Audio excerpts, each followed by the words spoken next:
still wanted to do our lesson with you guys and read you this really fun book that my kids really love. It's called The Light Across Piney Valley, and it's by Mabel Watts, and the pictures are by Carol Barker. So, this is a really old book, and it's what they call out of print. They're not printing any more copies of this book right now. It's really hard to find. So I wanted to take the chance to read this to you guys because it's something you might not see unless we share it with you in class. So, The Light Across Piney Valley. Here's something you guys will recognize because we've talked about this before.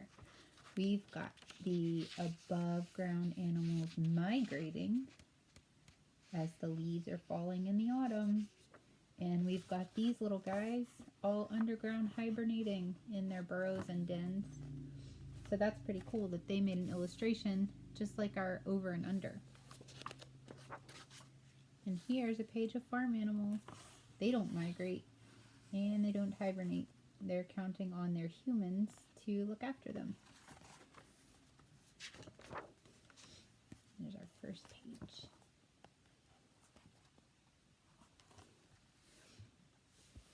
One morning at cockcrow, Luke jumped out of his feather bed to see what a wondrous sight.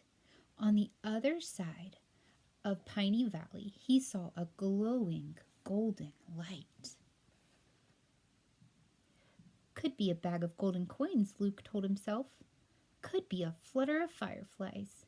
Could be a lighted up Christmas tree, all tinsel and spangles with a star on top. The light winked and blinked and danced, taking this shape and that, till it became a glittering golden crown.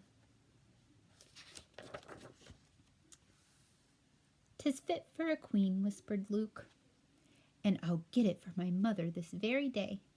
Luke ate his breakfast, porridge, and he laced up his hiking boots, all excitement, but never a word. He hugged his mother goodbye, thinking how pretty she'd look in a crown. And he followed the path through Piney Valley, for he was big for his age and smart for his years. On walked Luke, putting his best foot forward, till he met a black and white cow grazing in a patch of clover. He's walking down the path, on his way to try and get that golden crown for his mom. And here's our black and white cow. The cow took a bite here and a bite there. "And where may you be going?" she mooed. On this sweet summer morning, Luke pointed across Piney Valley to the blaze of blinking brilliance. "I'm off to the end of nowhere," he said, "to get that golden crown for my mother."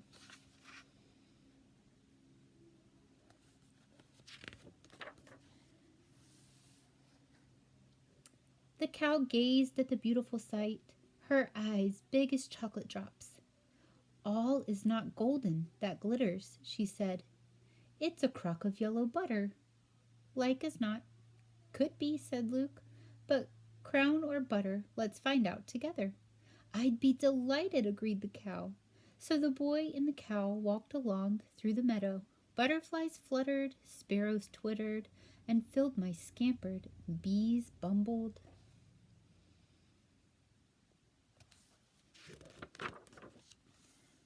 And pretty soon they met a tangerine cat, measuring a rabbit hole with her whiskers.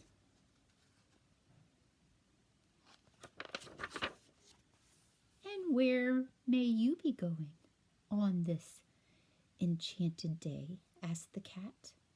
"Over there, in the distance, is a crown fit for a queen," said Luke, "that I aim to get for my mother." "It's a crock of yellow butter," mooed the cow. "No more and no less." "Looks like a bowl of goldfish to me," meowed the cat, licking her whiskers. "Crown, butter, or goldfish," said Luke. "Let's find out together." So the boy, the cow, and the tangerine cat traveled towards the light. Yellow as corn silk, it looked clear as honey. On they walked until they met a pig. nuzzling for acorns under an oak.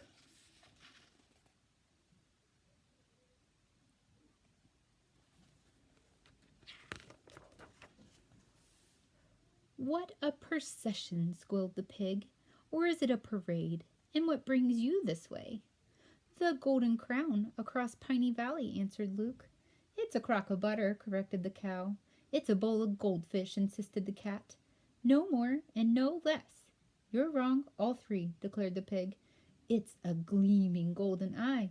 Or is it a custard pie? They all have a different idea about what that is. Crown, butter, goldfish, golden eye, or custard pie, said Luke. Let's find out together. So the boy, the cow, the tangerine cat, and the pig walked across Piney Valley.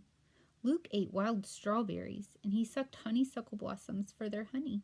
The animals nipped here and there at tender grasses, and pretty soon they met a duck squatting quietly in a patch of cattails.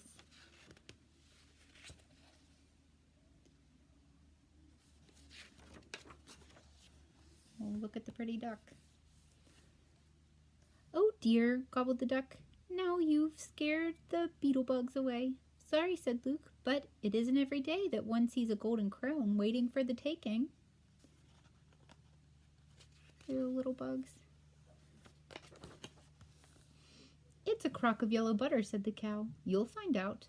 Put your spectacles on, cow, said the cat, and you'll see it's a bowl of goldfish. It's a custard pie, said the pig, feeling hungry.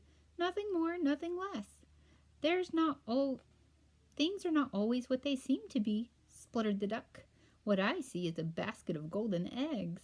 Crown, butter, goldfish, golden eye, custard pie, or eggs, said Luke. Let's find out together. So the boy, the cow, the tangerine cat, the pig, and the duck walked on until they met a bearded old goat.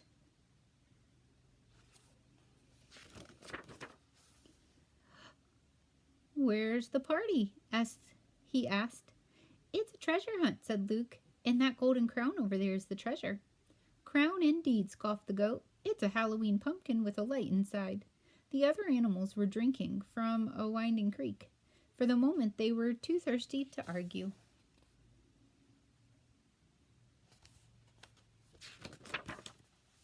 Come along, said Luke. We'll find out together. So the boy, the cow, the tangerine cat, the pig, the duck, and the goat walked on, till they met a horse scratching himself on a tree trunk.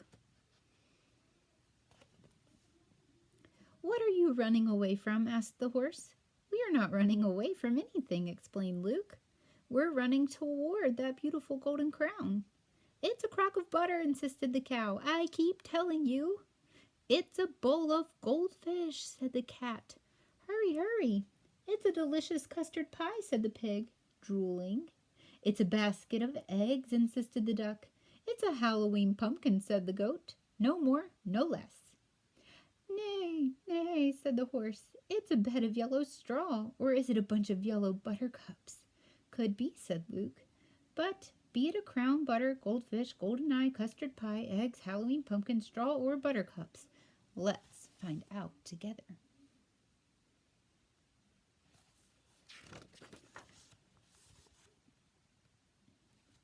So the horse, the goat, the pig, the cow, the tangerine cat, the duck, and the boy walked onward, till they saw a wise old owl sitting in a sycamore tree. Where are you headed? Asked the owl. And what's your hurry? See that golden crown over there in the distance? Asked Luke. Well, I'm getting it for my mother. What crown? Asked the owl. Luke looked at the place where the golden light had shone. The winking, blinking, dancing light that led him and all the animals across Piney Valley. But the dazzling light had faded away. It was gone entirely. What you saw, explained the owl, was that cottage window over there, ablaze with early morning sunshine. Nothing more, nothing less. The owl was right. Luke had to admit, by this time, the sizzling hot sun was shining straight down from the top of the sky. Luke was tired and disappointed. The animals were too.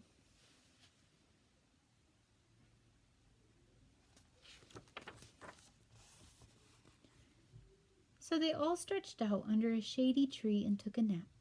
They slept and slept and slept, and dreamed of beautiful golden dreams. It was late afternoon when they awoke. Shadows were lengthening like creeping fingers. It was time to go home. Luke and the animals looked back across Piney Valley to the place where they had started from early that morning, and now the patch of light was shining on that side. On their side of Piney Valley. "I see a crock of butter," mooed the cow. "I see a bowl of goldfish," meowed the tangerine cat. "I see a custard pie," squealed the pig. "It's a basket of golden eggs," declared the duck. "It's a Halloween pumpkin," insisted the goat. "It's a bunch of buttercups," said a horse. "Or do I see a bed of straw?" "What you see is my cottage," said Luke, "with its windows glinting gold in the setting sun. And that is the most beautiful sight in the whole world." "Home is always a beautiful sight," said the owl from his sycamore tree, "especially when you've been away for a while." "Goodbye," Luke said to the owl. Then he and the animals walked back across Piney Valley.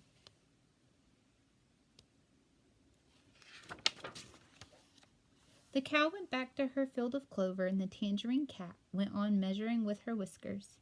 The duck returned to his patch of cattails. The pig continued nuzzling for acorns. The goat and the horse went to find their masters. And Luke followed the path homeward, back to his cottage, where the sun is shining on the windows. "I went to the end of nowhere to bring you back a crown of gold," he told his mother that evening, "but I did not find one." "Having you home again safe and sound is all the crown I need," declared Luke's mother, "and that's the truth."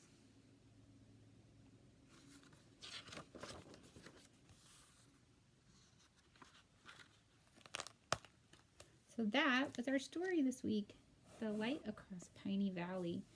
There's so many things we can learn from this book. They all saw something different. And while they used their words to say what they thought it was, they didn't really fight. They just kept going on and on until they found the answer that they were looking for. And that answer was that the golden light that they saw was the sun shining on cottage windows. And by the time they made it across the valley, the sun was shining in the other direction. So sometimes we talk about the sun rising and the sun setting. And you might picture the sun traveling across the sky. But is that what really happens? No. The sun is staying still.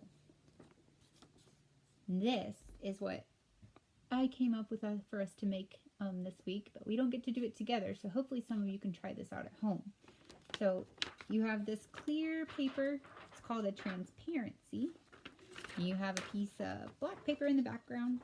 You can make a sunshine and an earth. I put myself on one of the pieces of land, and then I used a pipe cleaner to stick my earth to my paper so that it can spin. You can also use a little metal thing called a brad. So your earth can spin all the way around. And when we talk about the earth spinning, we call it rotating. And the earth rotates one time each full day. When we talk about a day, it's 24 hours, and that includes daytime and nighttime, or the time that we have sunshine and the time that we're in the dark. So over here is my sunshine, and you can kind of see these yellow rays of light that strike across the earth. And here I am. So when I'm in the bed at night,